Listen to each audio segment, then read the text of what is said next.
Hey guys, it's RCK. I'm glad to have you back here again today. We're going to be going over our next national overview, and this week it's going to be for an LA nation. A very, very interesting nation we have here today. It's going to be a lot of fun to go over, and there's going to be a lot of interesting quirks that you might not know about. Um, Today we're going to be going over LA Arcoscephale. They're pretty fun nation. I enjoy them. I feel like they definitely get weaker as the ages go on, but well, at the end of the day, we are playing a game, and it's not always about winning. Um, I think as long as people had fun, that's really all that matters. Or as long as you enjoyed yourself. Let me rephrase that. So, as far as things go, we're gonna just gonna look over the features. There's some pretty decent features here to look over in the beginning. As far as magic goes, we're going to have astral, nature, fire, earth, water, and death. Um, Priests are going to be average. I mean, you might have some holy twos. And it says healing, which is going to be an interesting thing. Some of your priests are going to have disease healer. So that's going to be really, really nice. Or affliction healer, I forget what it's called exactly.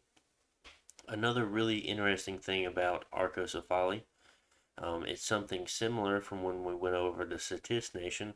Whereas when you're in Satis's dominion, they're going to cause afflictions to your troop because they're being poisoned by the miasma. But in Arcosophaly, your dominion scries everything. So you have very, very accurate and very automatic military reports inside your dominion, so you don't have to have a scout in that province. So really, really nice and very to the detail when it comes to what's going on in the province. So honestly enough, that is actually very, very helpful. You get an idea of what's going on, the battles, the indie types for sure, what thrones, the different things in the thrones, without having to ping it yourself. It's very interesting ability because knowledge is really power in this game at the end of the day. Other than that, you have another kind of unique ability. It says enemy temples are not razed, but converted if a priest is in the army. Because normally enough, if you run into an enemy temple with an army or any unit, it's going to automatically destroy that temple no matter what. But with Arcosophaly, as long as you have a priest in that army that hits the temple, it's going to be automatically converted over to your own god or your own dominion. So whenever you're storming castles and things like that, every castle you take is going to come with a free temple, and that's going to be really, really nice. It says your god starts with one additional divine title, not really too big of a deal. Standard forts, and you're also going to have your labs cost 200, or they're going to cost 250. Being one remembers, of course, labs always cost around the 500 mark for nations, but for this one, it's going to be half off. And with the extra benefit of going to war and gaining temples, it's going to be very, very nice for sure. You can get things relatively cheaply. Uh, After this, we're going to head over and we're going to look at the sites for this nation. First, we have the caves here, which is going to give us 3 pearls and 1 nature gem. We can also have a astral mage enter it and scry up to 6 provinces away. So interesting. It definitely can come in handy, especially if you're relatively well. Normally enough, 6 is going to be in someone else's territory unless you've already expanded very, very well or have already gone to war at that point. So I feel like you'll still get some use out of this. Next, we have the tower here, and this is going to give you essentially Bandar troops. If you read in the features above, it's going to tell you, okay, Arcoscephale expanded and got eventually found Bandar log. They were relatively friendly, I believe, as far as the story goes. And then Bandar log gifts Arcoscephale. I don't know if they're legions or if they're groups of these ape warriors, and Arcoscephale takes them home with him, takes them back to their empire, and then gives them this tower here to guard. And as the years go on, these ape warriors were renowned as very fierce warriors. Um, I believe it says that somewhere. Uh, I'm trying to. I was almost positive. Maybe it could have possibly been in. It could have possibly been in the text for the unit itself. I believe that's where I read that from actually. So we'll go ahead and head over to this next one, and this is just your sacred that you can recruit from your capital. So we'll start off with the units here. You have a slinger. We've seen these guys before. Nothing really to write home about. If you need a sling, you have it here in this unit. Otherwise, I'd highly doubt you're going to make them. The only times I can think of, maybe you're fighting elves or something, and you need to break the misform or the glamour. Glamour it is, and the slings will do it. They probably won't kill them, but they'll definitely break the glamour. Other than that, you have to remember that at this point you're in the late age. There's a lot of heavy infantry, and 8 blunt damage is not going to do it. Maybe very specific or specific scenarios where maybe they don't have helmets that might come in handy. But it's tough to really say. But you have to also think this is the age of heavy infantry. It's not just MA Ulm anymore that has heavy infantry, it's almost everyone. So just keep that in mind. Next, we have the Peltast. It's just a light javelin unit here. Um, we've seen these in other ages. Not too great. They have leather armor. They have 5 protection, but they throw a javelin and they're cheap, and you can make a lot of them. And that's going to be the upside to them.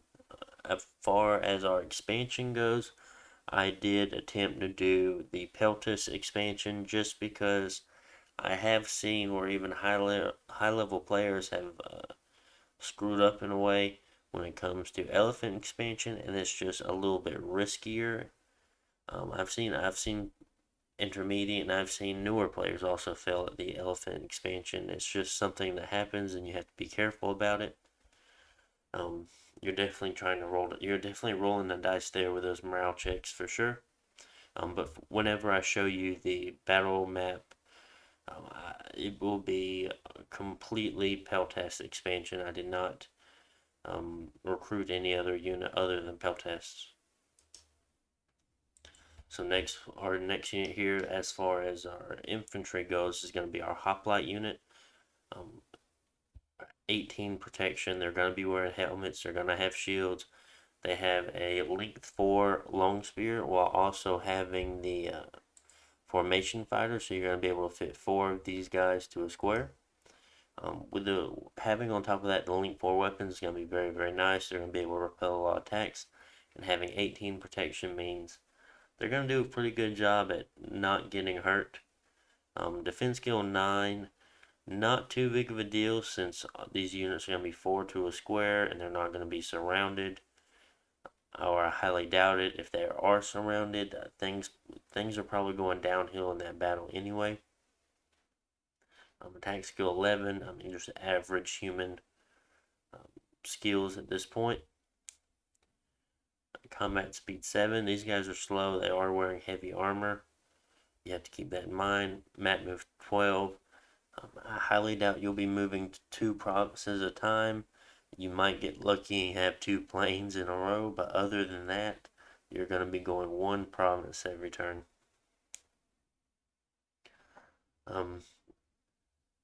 Gold, relatively cheap, high resource cost, but that comes into the fact that he has 18 protection,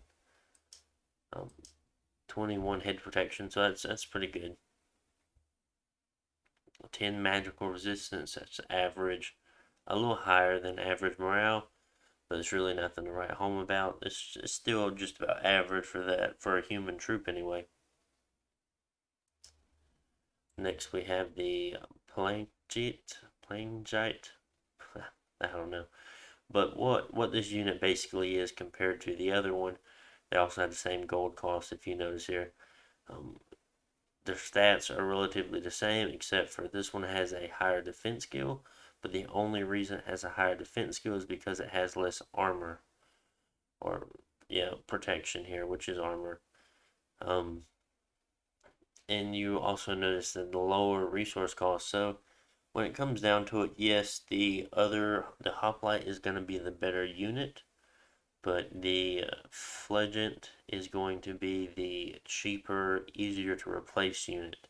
Well, I wouldn't necessarily say cheaper. It's just cheaper in resources. That's why I'm saying it's easier to replace. And as far as they go, they both have the same upkeep, and I will go and look at the other one just to show you. Morale, and they both have the same upkeep. Just one of them costs less resources and has less protection, while having a little bit higher defense skill. But at the end of the day, I don't think the defense skill is going to matter that much since it's only 11. Maybe if it was higher up, maybe like 15 or 16, that would be a different story. But since it's only 11, it's really not that big of a deal. Most people are still going to get hits on you anyway. Other than that, you do have to remember these units have relatively high encumbrance. Yeah, 8. So that's really high. So you have to be careful using them, and definitely you don't want to be casting fatigue spells. I was thinking of different spells at the time, like Grip of Winter, Rigor Mortis, things like that. You want to have to definitely stay away from those if you plan on using these hoplite units in a way, because they're just going to fall asleep no matter what you do. Even if you put relief up, they're still going to fall asleep. Next, we have the Hypaspists. It says lightly armored hoplites trained to move with speed. They have higher defense skill, going up to 13. Other than that, they have human skills, human strength, human attack skill. They have higher than average morale, being 13. Magical resistance is 10, which is average. Protection 15 is pretty good. I could see these units aren't as bad, but that link skill 3 while also being formation fighter, you can still get 4 to a square. They do cost more gold, so that's something to keep in mind, but is it really worth it? I'm not too sure on that because they're in the middle between the hoplite and the other unit as far as resources, but these guys are more expensive. Let's check the upkeep on them.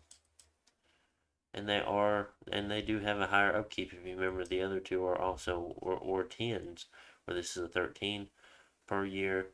Encumbrance is still 6, so you're still gonna have to worry about the fatigue.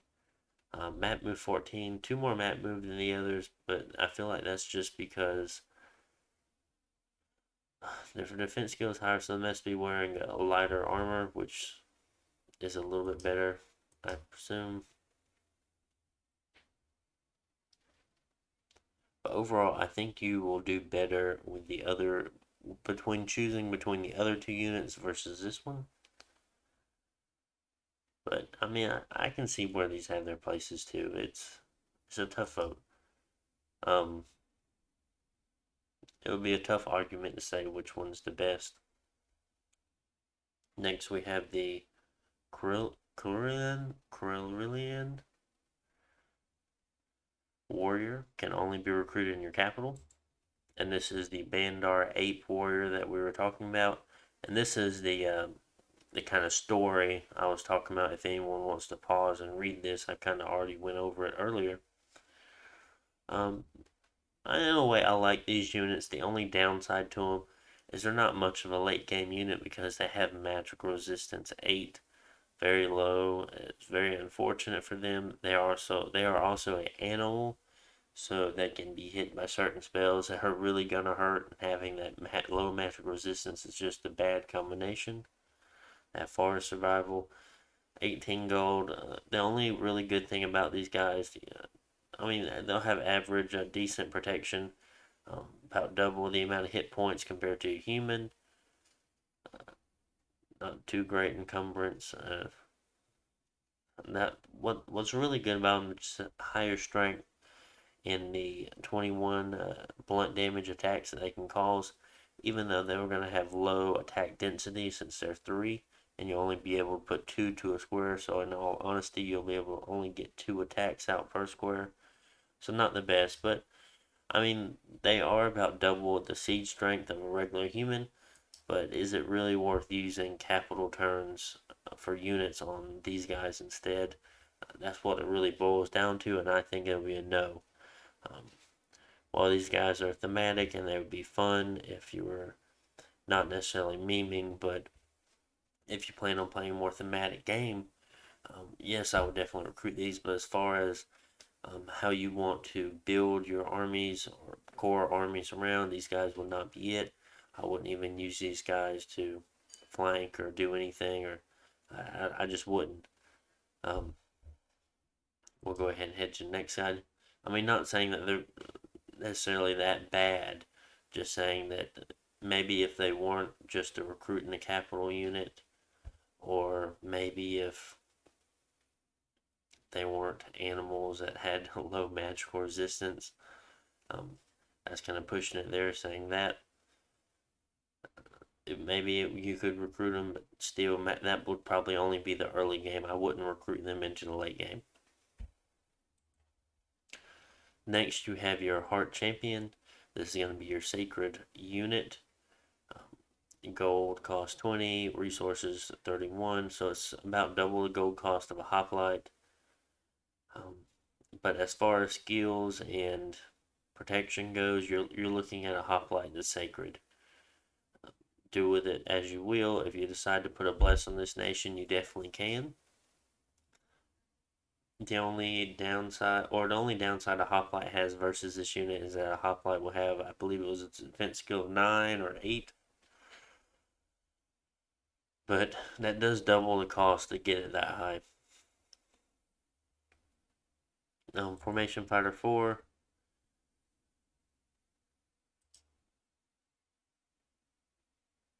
I'm trying to think of a good. If you decided to go with a good bless, it's just really tough to think of these guys as a good bless because honestly enough, these sacreds, I wouldn't build around them. I don't necessarily like them. Um, I would build and focus my armies around other things. So we'll definitely talk about that a little more. Not saying that you couldn't do that if you didn't want to. That's just not the way I'm going to. Next, we have the Agmea, Agma, what? Maybe it's Agma. Maybe champions, which they are just um, heavy cav essentially for you. Relatively high. Well, as far as gold cost, I'm not sure on what the cost of the heavy cav is. Now I know because we went over MA Marignon last week. Their Royal Guard were 40 gold apiece, and then their Sacred Cav unit was 50 gold apiece. Well, yeah, that was right. And this is going to be 35 gold. I think as far as gold cost, I think they're not evenly cost, but have a decent cost to them, um, or fairly cost, I guess, fairly costed. I'm not entirely sure on what I was trying to say there. Resources 40, recruitment points 46. Very high in recruitment points, but I guess all cavalry are like that in a way. Very high defense skill actually. Defense skill of 18 and protection of 15 while having 3 attacks, one being a lance, which you're going to get the first hit off of. Well, you should get first strike off of unless the other unit has a first strike weapon, and then at that point I think it's a roll of the dice. But I'm not 100%, so don't quote me on that. While also having a hoof attack and a broadsword attack. But you only get that one lance hit. After that, you don't get another lance hit, if anyone wonders. Encumbrance of 5, not too bad. Map move 18. Combat speed 22. It will more than likely definitely be worth making a handful of these guys just to set on hold and attack rear or attack rear. Definitely switch it up from time to time to kind of catch your enemy. Sometimes they will respond to certain ways that your armies are built or how they're scripted, and sometimes it's worth after a battle changing that just to trip people up. So interesting, something to think about. Definitely could use these guys. I wouldn't use them in large amounts. I wouldn't use them to build armies, but I would definitely use them in small groups to hopefully catch your enemy off guard. And just one or two of these guys getting into a mage line is going to cause a decent amount of havoc. Because usually enough by that point, mages are either fatigued out. Um, I doubt some of them would be casting self buff spells. They're probably on scripts for about 5 turns, and more than likely, this cavalry unit should be able to reach them in time before they're done with their script, either stopping it in a way or maybe stopping a key spell, So interesting, something you can use in your armies if you decide to use it. And here we also have a war elephant. 100 gold, 62 resources, 33 recruitment points. I think as far as the gold cost, I believe that's about average for war elephants is around 100 gold. I think Machaca's war elephants are a little bit cheaper as far as gold cost, but I'm not entirely sure since we haven't done an overview on them before. As far as me playing Machaca, I have played MA Machaca, but I have not given EA Machaca a chance yet, even though I know it's the better Machaca. Um, even though I wouldn't say it's a better Machaca. I like MA Machaca a lot. I think I like it more than when I look at EA Machaca, but I think as people's preferences go, the EA one would be better, but I'm not entirely sure. Um, we've already talked about trampling units before on this channel. If anyone wonders, a trampling unit can only trample units below its size. So if I went up against another size 6 unit with this war elephant, the war elephant wouldn't be able to trample it. And also, trampling, I forget exactly how the damage is rolled. I think it has to do with something about your size, the unit size, and then it's like 1 plus something. So you'll always be able to deal around 1 damage. And I don't remember if I'm pretty sure their defense skill has to factor into it as well, since they have a chance of dodging it. But there's a couple of different things going on there. It's a little bit more of a more in depth topic. Well, I wouldn't say in depth. It's not really that bad. Um, it does have. It's just one of those mechanics you kind of have to learn when you're playing this game. Other than the trampling part to it, that was the first tag. If anyone wonders, the little elephant head. You have an animal, of course, really low magical resistance. So keep that in mind when you're using it. I wouldn't use it into the late game, very or lower than average morale. Um, and it's unsurroundable, so it has a reduced penalty. It's still going to take a lot. It's going to still take a very large penalty if it is surrounded. It's just this is going to help it out a little bit, but when you're using a trampling unit, it's to be expected they're going to be surrounded because what they're going to do is they're going to run in and they're going to be in the middle of everything by the time they do their charges, and then I mean at that point everyone's going to be taking hits on them. So it is quite interesting. Now I believe they have this unit in particular had a protection, yep, 18, so relatively high for a lot of elephants as far as they go, and I think that reflects back in how many resources that cost. It has the elephant actually has armor, which is interesting. So that's really cool. I like the way this elephant looks. That's just like him armored up, and he has these 3 guys on his back. He does have other attacks though. He's gonna have these tusk attacks that are gonna deal a lot of damage, being pierce damage, and then 2 long spears, being both length 4, pierce damage 12 damage attacks, with these 2 guys on the back. So just really pushing out a little extra DPS or we'll say damage per turn, I guess. So really interesting. I like the unit. they're always worth throwing a couple of them into the front line just to break up the enemy's formations for sure. Trampling can cause a good amount of damage in ways, especially if people aren't expecting it. And not even when people are expecting it, it still can deal a good amount of damage depending on what you're fighting. After that, we're going to go ahead and start looking at the commanders that we have here. So as far as our commanders go, we're going to have a scout. Not too much to write home about, just a 25 gold scout. Stealth 50, mountain and forest survival. So if you ever do need scouts, you can recruit them out of your castles. Always useful to have. And then we're going to have these three different commanders here. They're essentially all the same to match the hoplite, the phalangite, and the typist. If you read at the bottom. I was trying to hold back a sneeze there.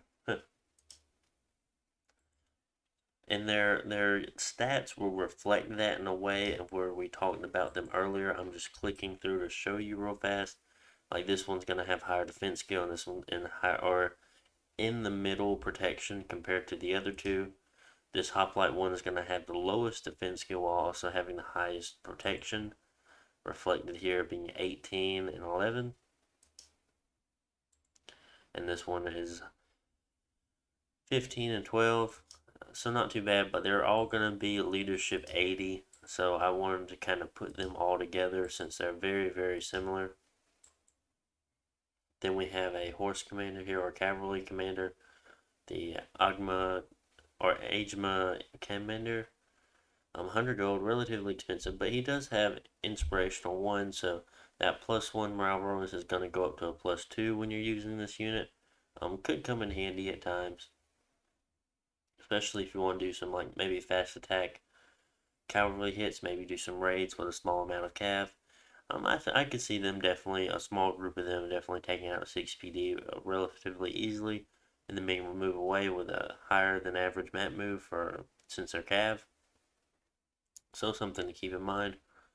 Or say if you're using armies and stuff, and you've already had one battle, and the cav is a move behind your other army, and you timed it just right, or you know the movement is correct to where you can move the cavalry in with the army for the next battle, and then the opponent wouldn't expect it. Just something interesting you can just throw up at somebody. And it's always a lot nicer when they don't see it coming, of course. We have the Strategos, 110 gold, 30 resources. He's going to be old age.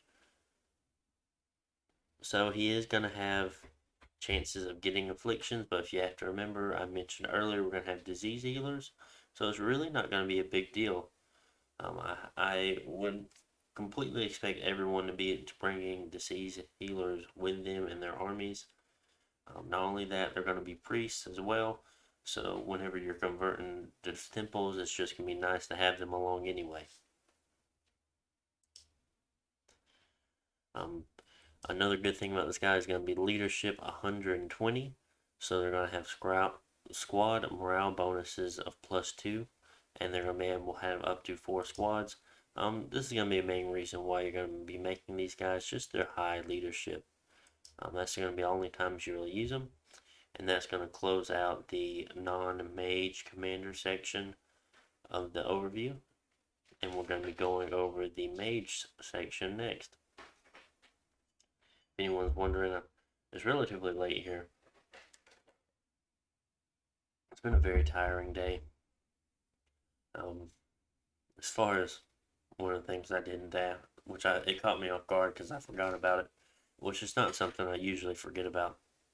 But every now and then we'll frequently go to Myrtle Beach or North Myrtle or Cherry Grove or all those places around there, of course, just the beach, and that's what we call it, just the beach. And I actually forgot it was a bike week this week, so it was relatively busy up there. It's just where people spend the whole week and they take their motorcycles and stuff up and just drive around, I guess. And then it's not next week. I think it's either the week after next or if it's the end of the month. I can't remember. Then they have Black Bike Week, and it's not racist to say it like that because that's just what it is. That's what everyone calls it. That's what the shirts say. And this is exactly what it is. It's just quite interesting that we still have it that way. I don't consider myself a racist person, but not saying that I wouldn't. I don't want to say, oh, I'm not racist, but just assume I'm saying that because some reason. But I mean, I'm really not. It's just odd still say have two separate bike weeks in a way, even though I completely understand why. You definitely have to live here to understand that. Just because they're just two different people, not saying oh well it's racist to say that because white and black, but the motorcycles that they drive are just two completely different things, and that's what's interesting, of course, because on regular bike week people are going to be regardless of what color they or race they are, they're going to be mainly driving Harleys and stuff like that. Whereas as the other bike week goes, it's going to be a lot of like I don't I'm not really sure on the names of them, but like crotch rockets and stuff like that. Those are like really really fast motorcycles. You're going to see a lot more of them, and it's just I guess the different motorcycles people prefer. It's kind of whatever. I don't really want to talk too much more about this in the video. So we'll go ahead and get back on this. Just a little bit of a rant there. It's really, really late. If I could find my phone, I'd tell you how late it is. Oh, it's only 4:30. Shit. I should be getting up soon. But instead, we're sitting here doing Dominions. Store Help My Life. So next, we're going to have this Mystic here. The Orphic Mystic. 100 gold, 1 resources, 2 recruitment points. A Death 1, Nature 1 with a random path of having all of these randoms here being 50%. So 50% you might get one of these, and then 50% you might get one of these. They're not two separate 50%. It's, you might have a chance of getting one of these, and then you might have a chance of getting one of these. Or you can go and not get any of them. So it's really interesting. Think of it like that. Or you can go and get both of them, or both levels of them. 11 research, supply bonus of 10 because you're nature mage. Reincarnation, you have a chance of coming back. It's not 100% chance, of course. It's like I assume it's a 25% chance. I'm not too sure on this mechanic. Not many nations have it, and I was always really surprised to see it on this nation. Spell Singer. So, Spell Singer is a type of mage where it takes more times to cast spells, but they cost less fatigue. So, I believe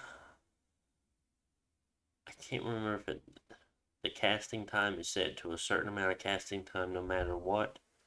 So I think Spell Singer was always good for very, very high level spells, whereas it's bad for really low level spells that take less than 100% casting time.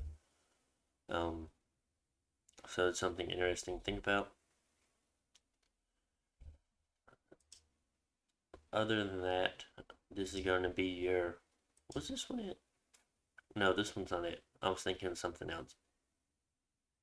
Um, but this is going to give you some nice paths. There's definitely a spell I want to look at later, and it will explain some of the reasons why we choose what god we choose, or how we chose the path form and chose the scales form. So we'll go ahead and head to the next one. So next we're going to be looking at the Neo Chorus, and this is going to be 110 gold with 44 gold per year upkeep, and this is going to be our research monkey. Now I know I could probably sit there and do the math between having 100 gold initial cost and having 11 research while having 80 upkeep. But as far as time goes, The first mage we've looked at, they will be your more turn efficient researchers, whereas these will be the more long term researchers that you're going to want because they'll be cheaper over the long term. They're going to be priests, they're sacred, they're having the healer trait, which we've gone over, which is going to heal afflictions that your units will accumulate. 20% chance of either getting a death or nature. So they could go up to nature 2s. At that point, you can make them have them thistle mace and game up nature 3s. Maybe do some summons, go from there. Other than that, I mean, priest level 1, not too much to write home about. It's just nice that they're sacred, so they have lower upkeep. Next, we're going to look at the Mystic here. Now, this is going to be a well, I wouldn't say very nice, but a decent researcher for you. Definitely can be used, very valuable to you because they can be used as communion slaves because they're astral ones, of course, and they have lots of chances to be different things.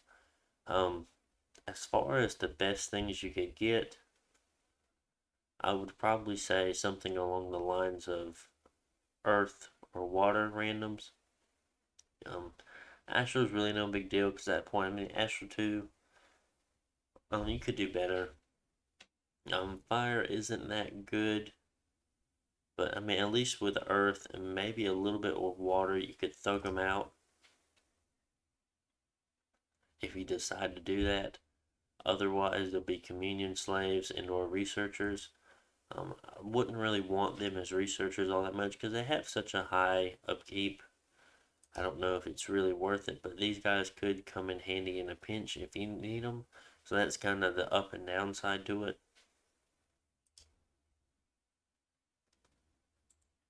We have the Panagis. These are just really tough names. I don't know. They're just killing me tonight. So this is going to be a relatively more expensive commander you have here, being 200 gold. It is going to be sacred, so the morale isn't, or the upkeep is not going to be too bad, being about 80 per year.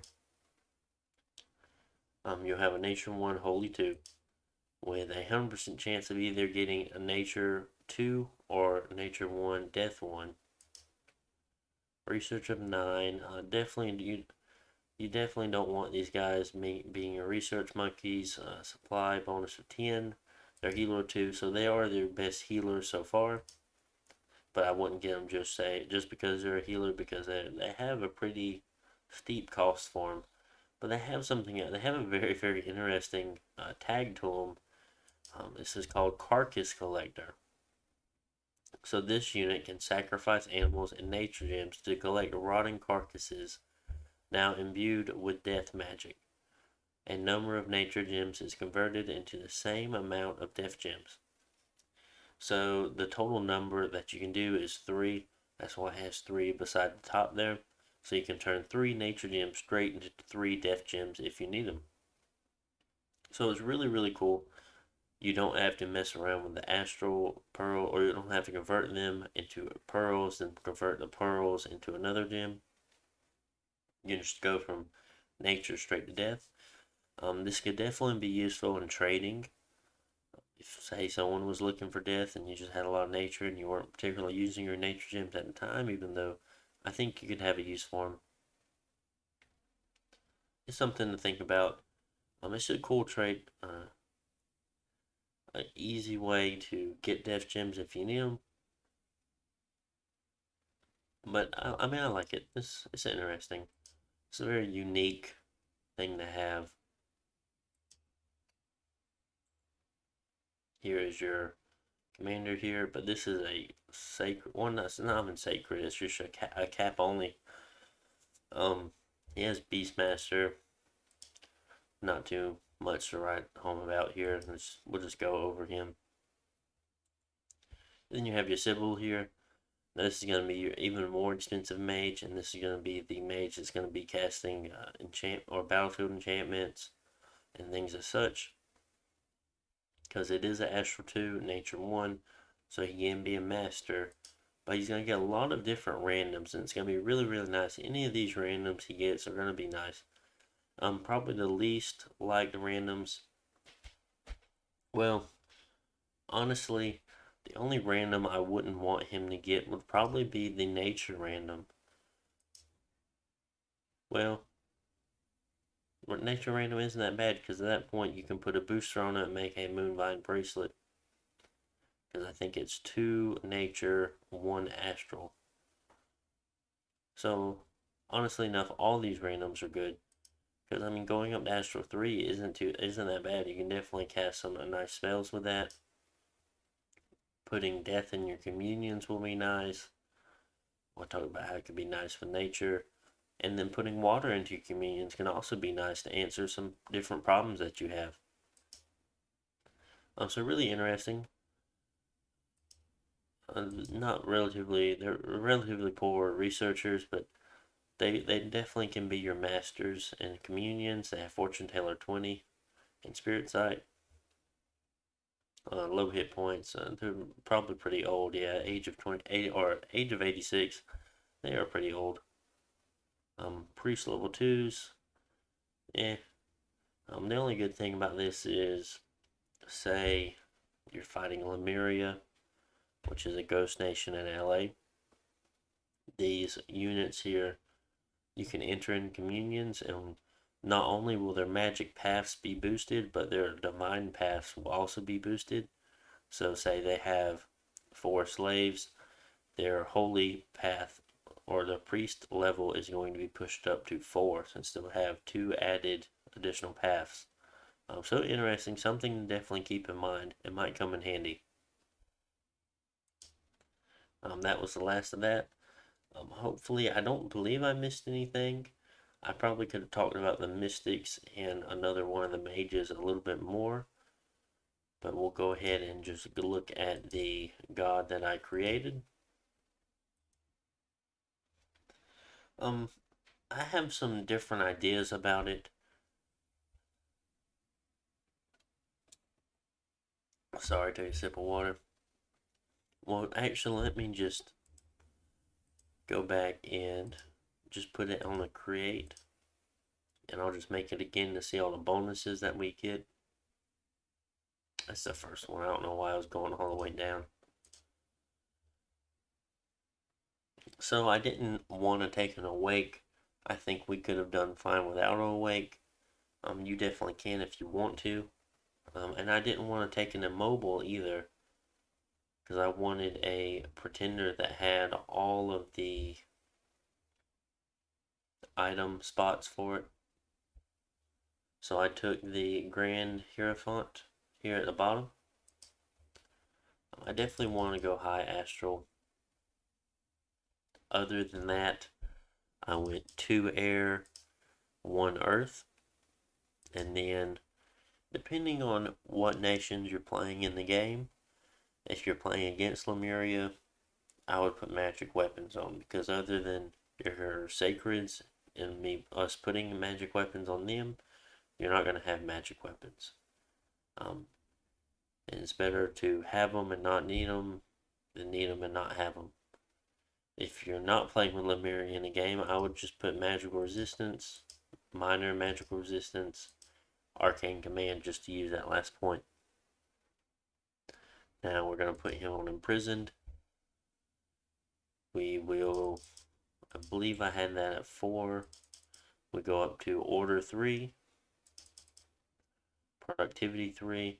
I left the temperature scales alone this time. I went to growth 1.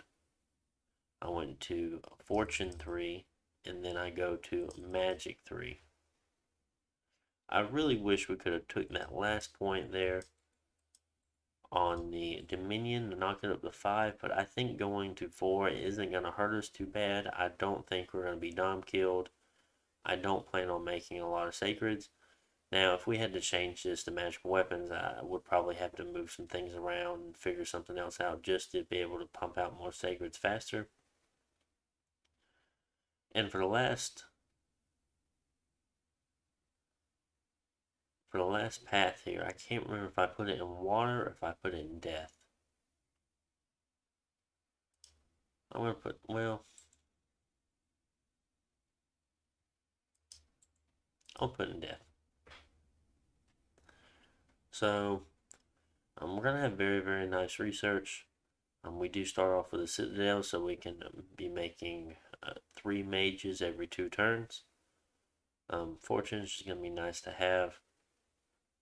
I have a reason for growth 1, and I'll explain that later. The only reason I didn't dump these either way is because we lose so much extra income off of that. If you're looking at this, a Dominion effect here, we're at a income bonus of positive 20%. But if we start messing with it, every temperature point we do, we're going to be losing 5% on that. That's just a whole lot. If anything, I mean, our nation wants to be neutral scales anyway. We don't want to be cold and we don't want to be too hot. There can be a strong argument for going heat 3. I wouldn't necessarily go cold 3, just because there's way more fatigue plays in cold than there is in heat. Other than that, the extra resources and the extra recruitment points are going to be really, really nice for us to have, because the units that we're going to be making, I mean, if you notice, all these units have very, very high recruitment and very, very high resources. So we should be fine on that end. But like I said, between us taking other people's temples, us making our own temples, because our research monkeys are going to be sacreds, and since our labs are going to be cheaper, I felt like that would be okay, since we're going to be saving about 250 on every lab. Even if that means we're going to have to make a couple of temples early on to really beef up our dominion, it's not too bad. And that's what I decided to go with. So now we're going to head over to continue game. I left it as T for test. It's going to be Arcoscephale. Ooh, I shouldn't have done that. My bad. Well, we had no battles this turn. No battles, of course. We did get a hero. We had a 1, 2, 3, 4, 5, 6, 7, 8, 9, 10, 11, 12, 13, 14, 15, 16. A 16 province expansion on turn 12. Even though it says turn 13, we didn't expand anywhere, so that was turn 12. My bad completely. But as far as our army composition goes, I just had lots of peltasts, and I had them lined up on fire, kept the commanders behind. Same for my expansion party. I just recruited a bunch of peltasts and moved them out. I think they were the ones that came over here and took this stuff. And then our second party came and took these. And this one, I think our party, actually, one of our expansion parties died on this here, but it's a very, very, very high income province. There was a lot of heavy cav there. I think there was almost 20 heavy cav. So we really got hurt on that one. If anything else on top of that, I mean, we definitely have this here we can take later. Maybe we can argue for one of those or one of these. So we have a couple more provinces still in our grasp. Definitely move over there. But at some point, I mean, I'm sure someone would be like over here in a game. Someone would probably be over here. Maybe over here and over here. And someone would be in the water. So, I mean, it might be close. I'm sure someone will probably be over here too, like pushing on this. It might be close to be what we get if we were playing a game. We haven't started site searching. We haven't done any searching at all. This is just what we got from our cap steel. These are just events from having those luck scales. After that year 1, after that turn 12, I did start making hoplites just to see how many I could make. And these are the most expensive resource and recruitment point costing units that we have. And we were able to make a very decent amount of them. In total, we can make, oh, not you, 10, plus 6, and then I add an extra one this turn. So we can make 17 a turn. Pretty good. Being our one of our more expensive units in a way. And I just like them because they have the 18 protection. Other than that, decent amount of researchers out, up to 139 research on turn 12 while doing a 16 province expansion, so not too bad. That's pretty good. As far as anything else to talk about, this is just a hero commander here with 160 leadership, so he has plus 3 to morale. Also has inspirational plus 2. Another hero here, a gem generator. So every turn she will be making a water gem. So pretty cool. And then we had another hero here. We were getting a lot of heroes. All 6. That's a lot of a magical being, stealthy, recuperation, seduction, inspirational, inspiring researcher. That's actually really, really nice. I like that commander a lot. I was about to say between the seduction and the awe, we could use that commander. Um, stealth 50 is kind of low. We'd have to see if we can get that any higher. But we could have definitely used this commander for something else. It appears in the form of a beautiful woman. So yeah, we can. So our seduction is seduction on men. On spirit side, spreads magic, but we have magic 3, so it's no big deal. But it's also a dominion spreader. Wow, this is an awesome hero. That is really, really cool. And having us boosted higher fire is really nice because getting fire 2 is really, really hard for us. There's only one random we can get it on. And that was our heroes. Was that another one? Yeah, that was another one. So we got 4 heroes already on turn 12. That was pretty crazy. One of the East, and this is also a water gem generator hero. That's so cool. We got so many. Um, how interesting. I did buy some mercenaries here. Um, how many turns have I had them for? Oh, I should have bought those. So I had them for 2 turns.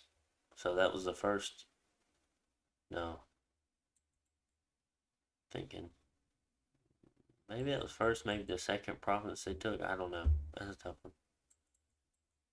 I should have bought those shipwreckers if I saw them. I definitely have a large amount of stockpiled gold. Of course, if you were playing this game like an actual multiplayer game, you've already built some castles here and there. As far as my placement on where I would have built them,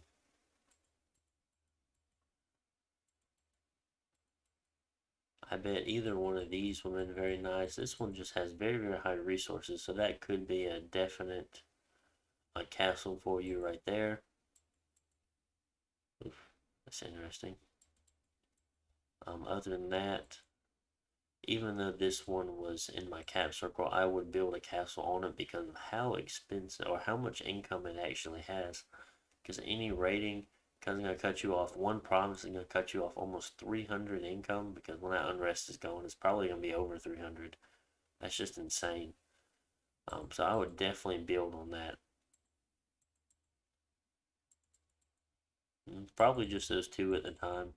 Now I know this here gave us astral, or the shamans here, which are astral 1 nature ones, which are really good.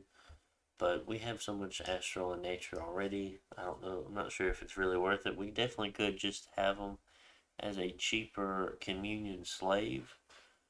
But at that point, we'll be building a people. Well, you could just build a lab and just make one every 2 turns. But normally enough, I would like to build a castle and just make one every turn, just to really speed up the process. Something you'd have to think about. Fortunately, I wish it was like a province away from the capital, like there or something. I would be perfectly fine with that. So a very very nice expansion here. Very decent. Not too bad, I thought. I like the formation of this. We didn't ever set this one up. So really interesting. I enjoyed it. Next, we're going to be going over our research goals. And for our first research goal, I really actually like going to Alteration 5. I think that sets you up early game and sets you up to the late game. Also, here we have a spell I want to talk about in Alteration before we go and look at 5. Very, very interesting, and this is why we took Growth 1 instead of Growth 3. And this is also how we're going to be able to, or one of the reasons why we will use turn the nature gems into death gems, because this costs death gems to cast. And if we want it to last longer than 1 month, we're going to put more death gems in it. But what this spell does, it says the growth scales in your province will be increased by 2. So essentially, it will turn your growth 1 capital into a growth 3 capital by putting death gems into it. So really, really cool. Really, really cool spell. Kind of low down so you can make sure you get it. And drink some more water.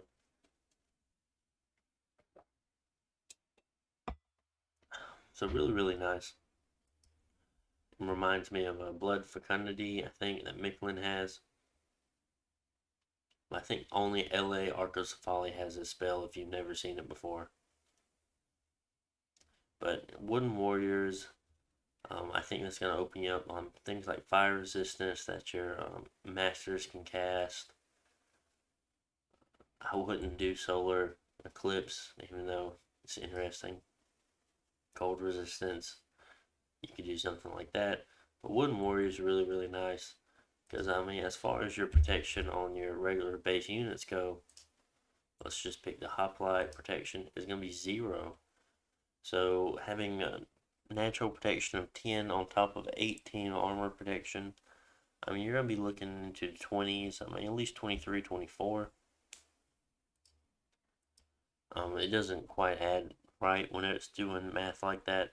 Like, off the top of your head, you would think it would be 28 since it's 18 plus 10, but when it comes to natural protection or armor protection, it's a little different. Let's go back up to research. And the reason why I say going to Alteration 5 is really good, not only are you going to be wanting to go down this line later on, you having a good foothold into it kind of gets you a good way there.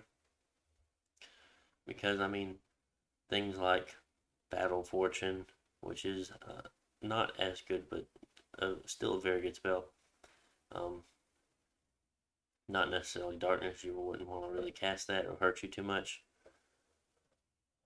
Things like Doom, you can cast Doom very easily. You can cast Mass Protection very easily. You can cast Creeping Doom very easily. You can cast you wouldn't really be able to cast Marble Warriors too easily. You wouldn't be able to do that one. You'd be able to cast Will of Fates very easily. You'd be able to cast Time Stop. Well, Time Stop might be tough, but Will of Fates you could definitely do with a booster. That's really good. It gives everyone on the battlefield luck. Really, really good spell. And then, of course, you have these spells down here. But yeah, as far as this goes, from 6 to 8 or 6 to 9, that's a late game. Level 5 is going to be an early goal. Other than that, I would definitely make sure you get Thaumaturgy 2 at least. Just having Mind Burn in your back pocket to automatically throw a bunch of mages into and start doing Mind Burn, if it's going to be very, very helpful. It's not too far down. Level 2 is going to be very, very fast to get. You could go and get Haruspex and Teleport, Augury. You could also get Augury. Other than that, I'd probably just get those two. Those are just your site searching spells for nature and fire if you want a site search like that. Other than that, I mean, you have things like charm, which could be something you could definitely do, but that's, like I said, late game. We already are Soul Slay's level 5. I was thinking of which one was better than Mind Burn, but Soul Slay's better 5. If you wanted to do something like that, you could. I just want to talk about a goal. So for that goal would be Thaumaturgy 2 for early to mid game, and then late game you could definitely push farther. And then Enchantment 4 is also a really good one because most of your things had very, very low magical resistance or average magical resistance. And anti-magic is just a very, very easy spell for you to cast. There's no reason why you wouldn't get it. Astral Healing is also interesting. If you decide to get it, it's kind of cool, I guess. And this also gives you access to Poison Ward, which is a area of effect poison resistant spell. I think it's 15. Yeah, area effect 15, and gives them poison resistance 10. Really, really good to have just in case, depending on who you're fighting for sure. I mean, other than that, kind of just like alteration, since you're going to be a communion nature nation. Um, there's going to be a lot of really late game nature spells like relief you would want to cast. Opposition you could cast if you were doing the astral stuff still. Serpent's Blessing, really good to cast. Gift of Health, you'd have to use summons and other things to get that high, but Mass Regeneration, very, very good things to cast. Fire Fend. So, like I said, these having these early, I'm already 5 levels in, and then you grab these later on. Very, very helpful, very, very useful. And those were our 3 main goals. But I feel like as far as late game goes, um, you're going to want construction, you're going to want conjuration because you don't have, well, how do I want to put this?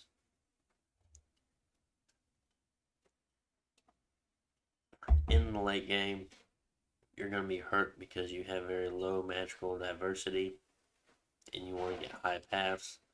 That's very high things.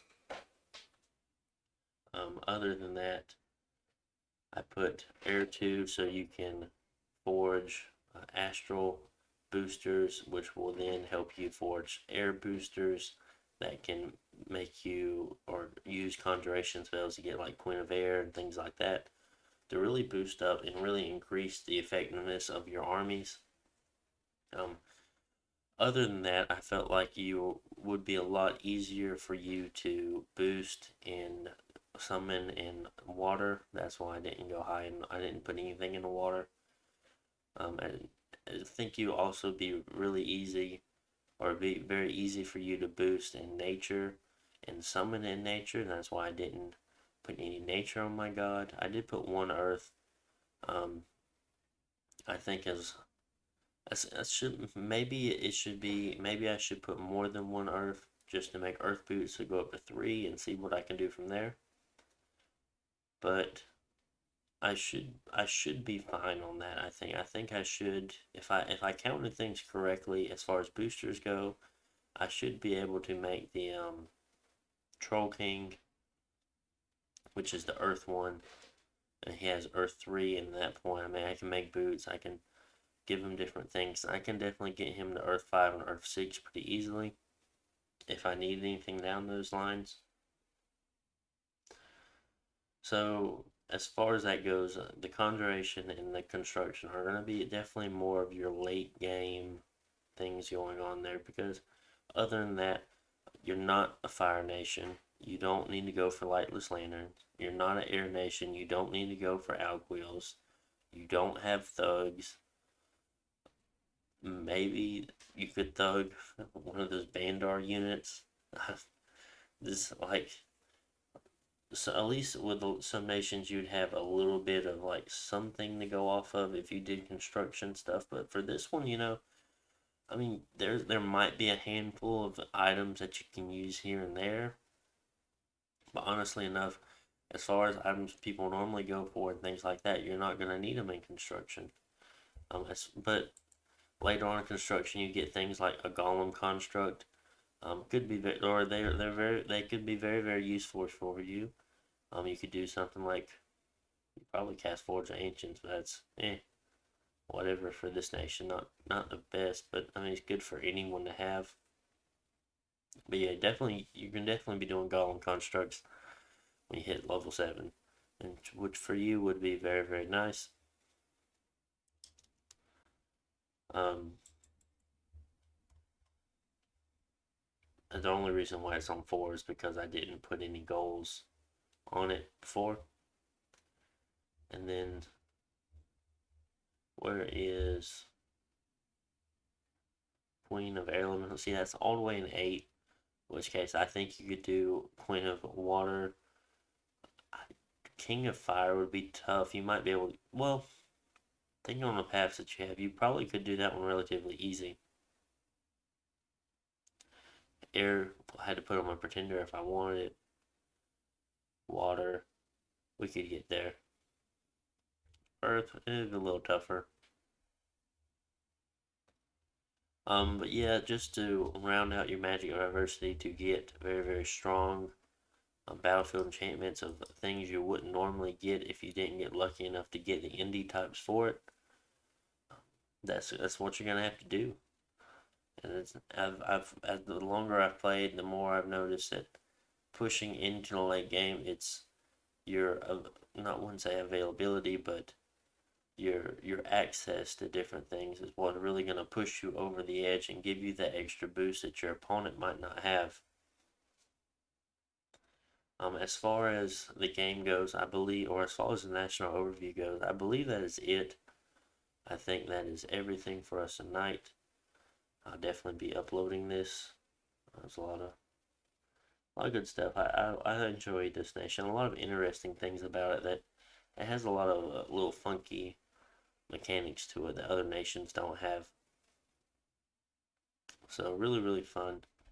Hope you guys enjoy it. Be sure to come back and see our other campaign we have going on, which is the EA Calum campaign, our series multiplayer game. Whole lot of fun. I post those on Monday, and I post these national overviews on Friday. I apologize if I sound really tired. It's just really late, and it's been a relatively long day. I just haven't been able to get to it as much.